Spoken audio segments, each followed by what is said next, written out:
Welcome to American English Dialogues Podcast, the podcast that helps you learn real, everyday English the way it's actually spoken in the United States.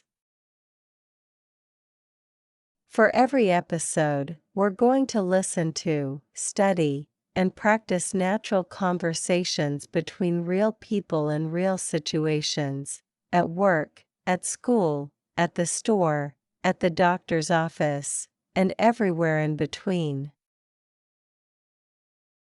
Here's the truth about learning a language: you learn it by hearing it, repeating it, and using it. Not just by memorizing grammar rules. That's why this podcast is built around dialogues, short, powerful conversations that teach you vocabulary, pronunciation, tone, and culture all at the same time. Whether you're a beginner just starting your English journey, or an intermediate learner looking to sound more natural and confident, this podcast is for you. So get comfortable. Grab a notebook if you like. And get ready to listen, learn, and speak. This is American English Dialogues Podcast. Let's begin. Chapter 8. Negotiation and Persuasion Dialogues. Key vocabulary. Study these 5 terms before reading the article and dialogue in this chapter. Negotiation. A discussion between 2 or more parties aimed at reaching an agreement or compromise. Effective negotiation requires active listening as much as clear speaking, because understanding the other party's needs is critical. Compromise. An agreement reached when both sides make concessions, each giving up something to gain something else.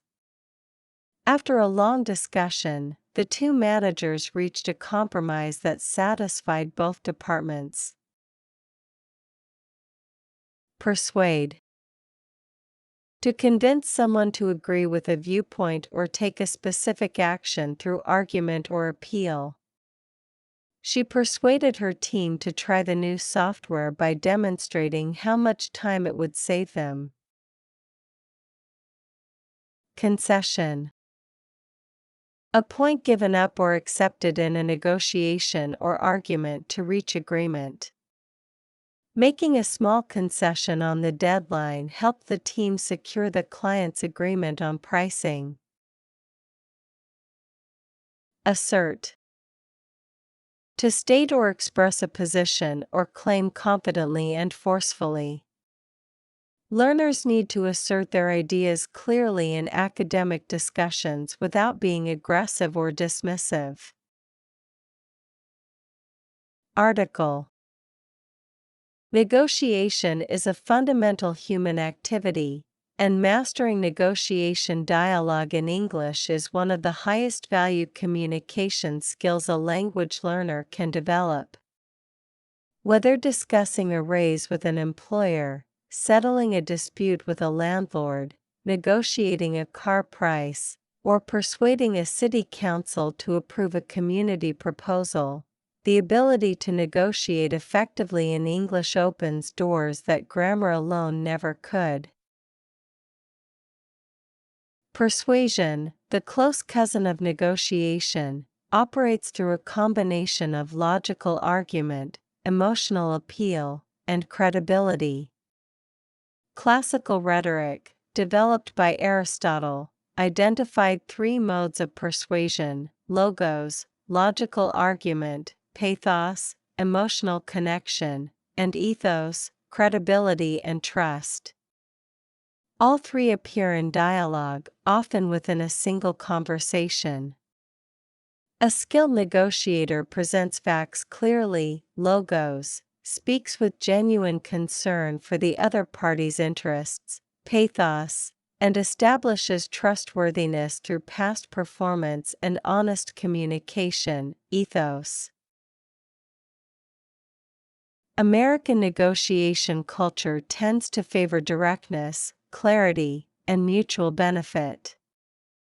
The best negotiators in the American tradition present their position confidently, listen actively to understand the other side's interests, and search for creative solutions that give both parties something they value.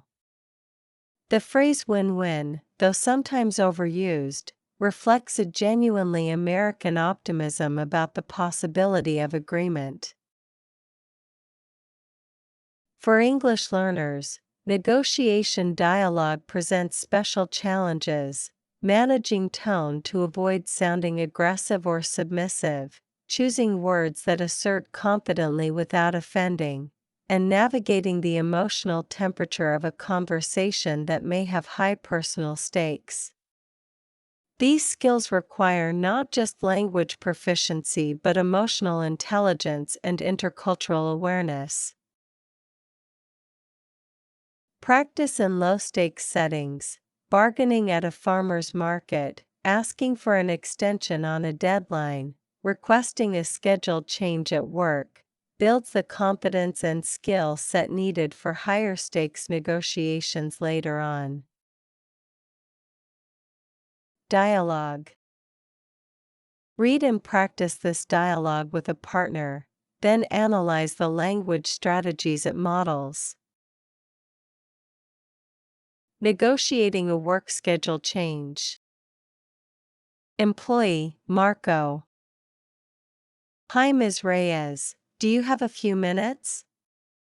I'd like to discuss a possible adjustment to my schedule. Manager, Ms. Reyes. Of course, Marco. What did you have in mind? Marco. I'd like to request Fridays off and work an extra hour Monday through Thursday instead. My daughter starts school this fall and the Friday schedule would really help our family. Ms. Reyes. I appreciate you bringing this up directly. Let me think about the team's needs. Fridays are currently our busiest day for client calls. Marco. I understand completely. I could arrange to be available by phone on Friday mornings for urgent client issues, even from home. Ms. Reyes. That's a reasonable concession. And you'd still meet all your weekly targets? Marco. Absolutely. I've actually been working ahead this month to demonstrate that I can handle the adjusted schedule without any drop in output. Ms. Reyes. I like that initiative. Let's try it for a month and assess how it's going. If client satisfaction stays strong, we can make it permanent. Marco. That sounds fair. Thank you for being open to the negotiation, Ms. Reyes. I really appreciate it. Ms. Reyes. Of course. That's the kind of collaborative problem solving that makes our team work well together. Learning tips. 5 learning tips. 1. Before any negotiation, identify your ideal outcome, your minimum acceptable outcome, and what you are willing to concede. 2. Use I statements to assert your needs clearly without making the other party feel attacked or blamed. 3. Practice acknowledging the other person's perspective before presenting your counterpoint, I understand that, and I'd also like to. 4. Study and memorize key persuasion phrases. I believe this would benefit both of us. Here's what I can offer. And what would it take to make this work? 5. Record yourself practicing a negotiation scenario and analyze your tone. Are you confident without being aggressive? Thank you for joining us today. If you enjoyed this episode, please share it with a friend who is also learning English. And if you have a question, a word you didn't understand, or a topic you'd like us to cover in a future episode, we want to hear from you. Remember, learning a language is not a race. It's a journey. And every single episode you listen to, every dialogue you study, every new word you use, that's a step forward. You are making progress. Keep going. This has been American English Dialogues Podcast. Thank you for listening, and we'll see you, or rather, we'll talk to you, in the next episode. Until then, keep listening, keep practicing, and keep speaking. Goodbye for now.